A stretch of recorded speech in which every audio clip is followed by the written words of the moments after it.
David, tell us about the two different logos. Which one are you on board with? Well, I think I'm sort of showing my colours here that what I'm on board with, but this is a genuine democracy.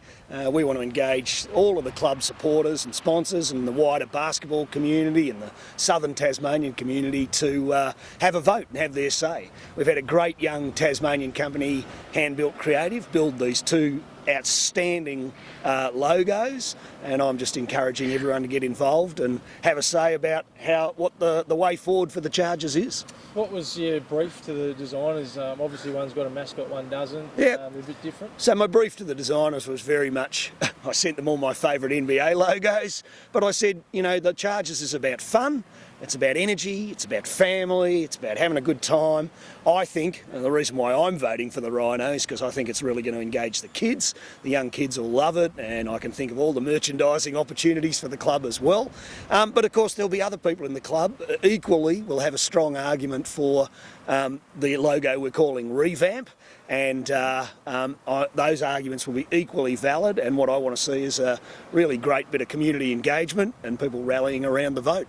How much does it cost to do this? So obviously it's a big job, you've got to change uniforms and stuff, I suppose. So is it a big money? So shout out to the Hand Built Creative guys. They've done all the work for free, and they've done an outstanding, national, international quality job, and so that's great. And we need more sponsors that are prepared to put in for us like that.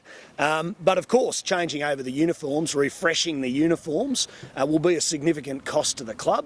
I'm going to be looking for sponsors to help us do that, of course, but I'm confident that by late March next year, when the new Hobart Chargers take the court, both men's and women's, we'll have them kitted out with a new logo.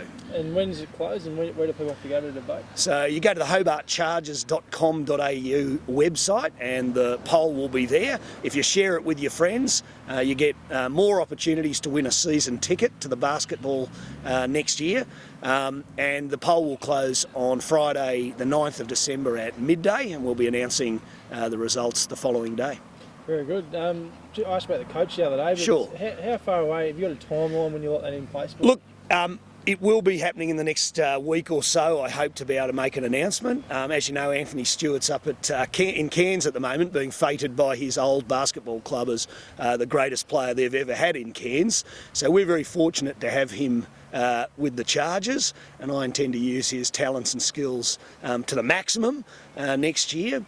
But we'll be making an announcement about the men's coach next week. Of course, Dwayne Davey has of course been announced as returning coach for the women's team, and we're really excited about that announcement. Dwayne will be holding the first series of tryouts on Saturday, December the 3rd, and we're looking forward to seeing lots of young Tasmanian women showing up to be part of the Hobart Chargers women's program going forward. Was that an easy decision to three-point Dwayne? I think it's an easy decision because he's been a great club contributor, he's been a great coach, he'll continue to grow into the role and be excellent, and of course put a great team on the court is what we want to see for 2017. I'm not sure if you're across the imports, but has Kathleen Shear signed on already? Look, we'll be making announcements about imports and all of those sort of things, but I'm very hopeful that Kathleen Shear will be coming back to the club next year, and she's a great player, and we're very excited about wanting to get her back.